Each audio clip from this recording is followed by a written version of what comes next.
This is one of the most important days, in my opinion, in American history.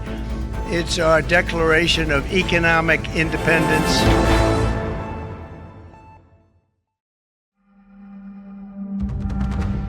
A tariff decision made in faraway Washington stirs concern in Abuja, the Nigerian capital. So what he's trying to do is make the local producer in America more attractive. This should teach African leaders a lesson that you do not abandon your own economy. Now, the big question. Will Nigeria seize this moment to rewrite its trade story? When a country imports from another country, it usually has to go through customs. Now, what happens is that at the point of arriving at customs, there is a fee, a tariff, an amount that is charged. It's a tax on the price of the goods, on the value of that good, before it is allowed into the country. On April 9, the United States announced a 14% tariff on goods imported from 60 countries, including Nigeria. We have a little bit of cocoa, lead, flowers, and it just begins to trickle down. Cashew. Oil and gas is exempted from tariff. The impacts of Nigeria not having sufficient unencumbered net foreign external reserves and Nigeria's oil benchmark being overboard at $75 per barrel for 2025 Appropriation Act has a steeper impact on the economy than the effect of having a 14% tariff on Nigerian agricultural exports or oil and gas exports. Dominated by crude oil exports and an import-heavy economy, this move from Washington is sounding alarm bells as small agro-allied businesses benefiting from the African Growth Opportunity Act, AGWA, a U.S. policy to encourage agricultural imports from developing countries, hangs on a delicate balance. I think Donald Trump basically wants to reset all kinds of bilateral and multilateral trade relationships. Container loads of sesame seed leaves this country every day to China. So, you know what that means? We should also start looking for buyers in the US that can buy sesame from us because the duty will be cheaper. A few hours after the tariff hike took effect, President Donald Trump announced a 90-day pause, adding an unpredictable layer to the global business climate. He has shown that America is not reliable in terms of friendship, in terms of relationship. And so you must have a robust strategy that will allow you to be able to deal with eventualities. Ecosystem players in the export sector seem to be divided over the impact of this hike. Economists like Muda Yusuf in a Business Day report suggest, and I quote, Nigeria and Africa may not need to be overly concerned about the U.S. tariff imposition. By imposing this tariff, the U.S. risks limiting the economic benefits derived from its trade with Nigeria, particularly in sectors where American industries rely on Nigerian exports. End of quote. On the other hand, Nigerian manufacturers are already smelling the coffee. Because we operate from an essentially high-cost environment where infrastructure and finance costs have been consistently high and rising with inflation, we felt that we would be uncompetitive when we get into the American market. Beyond exporters, the knock-on effects to expect are rising production costs, constrained access to international market, and fears of losing hard-earned U.S. buyers. It will certainly make the cost of the machines high. So even if it's not a reciprocal action against Nigeria, we are ultimately as importers of capital goods going to have our costs very high.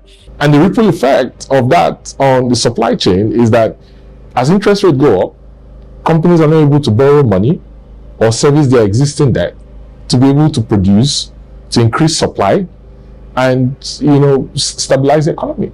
It might not impact you as the Okada man, but how it could impact you is that there might be a staff of that company who regularly patronizes you and has you on his 10K payroll every month, and then you just realize, oh, I don't work here anymore because of this. Nigeria has a long-standing ban on a wide range of 25 key U.S. product categories, from beef to poultry, pork, pharmaceuticals, fruit juice, alcoholic beverages, among others. The United States is criticizing this continued restriction, listing it among the top 10 unfair trade practices that block billions of dollars in potential American exports. While nations like China and Canada flex their economic muscles, Nigeria's response is non-retaliatory. As seen on Premium Times newspaper, the Minister of Industry, Trade and Investment, Jumoke Oduwole, was quoted saying, Nigeria remains actively engaged in consultations with U.S. counterparts and the WTO, approaching evolving trade dynamics with pragmatism and the commitment to mutually beneficial solutions.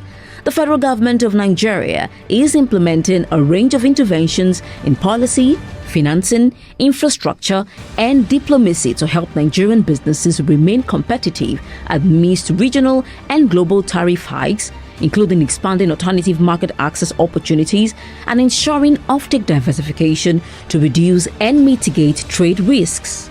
End of quote. I would also expect that the minister would be very much aware of the need to make the export expansion grant, which is supposed to cushion the effect of the losses that we are able to, that we normally will get, to be a little bit more bearable. Our trade deficit with the U.S. is not so much, so it gives us room to be able to negotiate and have a balanced and win-win trade situation. Data from the National Bureau of Statistics indicates that Nigeria's total merchandise trade stood at about 31.8 trillion naira in Q1 of 2024. 80.80% of the trade was dominated by crude oil, which was valued at roughly 15.5 trillion naira. Non-crude oil exports stood at about 3.7 trillion naira, accounting for 19.20% of total exports, while non-oil exports contributed at about 1.8 trillion naira, taking 9.28% of total exports.